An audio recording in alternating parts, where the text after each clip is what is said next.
പറയാനുള്ളത് എനിക്ക് ചെറിയ ചെറിയ അനുഭവങ്ങളാണ് കൃഷ്ണൻ്റെ കാര്യത്തിലുള്ളൂ. കാരണം നമ്മളെന്നും വിളക്ക് വെച്ച് ആരാധിക്കുന്നുണ്ട്, വീട്ടിൽ വിളക്ക് കത്തിച്ച് കൃഷ്ണനെ തൊഴും. ഒരു ദിവസം നമ്മളത് ചെയ്തില്ലെങ്കിൽ പിറ്റേ ദിവസം എന്തെങ്കിലും പ്രശ്നമായിട്ട് ആ സമയത്ത് നമ്മളതിനെ അവിടെ വരുത്തും എന്നുള്ളതാണ് കൃഷ്ണൻ്റെ ഒരു പ്രത്യേകത. അമ്പലത്തിൽ മാത്രമല്ല, നമ്മുടെ വീട്ടിലും അങ്ങനത്തെ ഒരു ഇതുണ്ട്. കൃഷ്ണൻ്റെ ഒരു ചെറിയ ചൈതന്യം കാണാറുണ്ട് എന്നുള്ളതാണ് പ്രത്യേകത. പിന്നെ ഇടയ്ക്ക് പെട്ടെന്ന് ഓടി വരും അമ്പലത്തിലേക്ക്. അപ്പോൾ വീട്ടിലുള്ളവർ ചോദിക്കും, എന്താ ഇപ്പം ഇന്നും ഒരു പ്രത്യേകത ഇല്ല, എന്തിനൊന്ന് പോണത് അമ്പലത്തിലേക്ക്?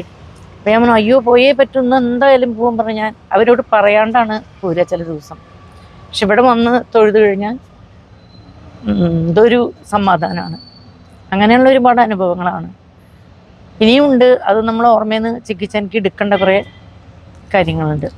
ഇമോഷണലായി പറയാൻ സങ്കടം വന്നു.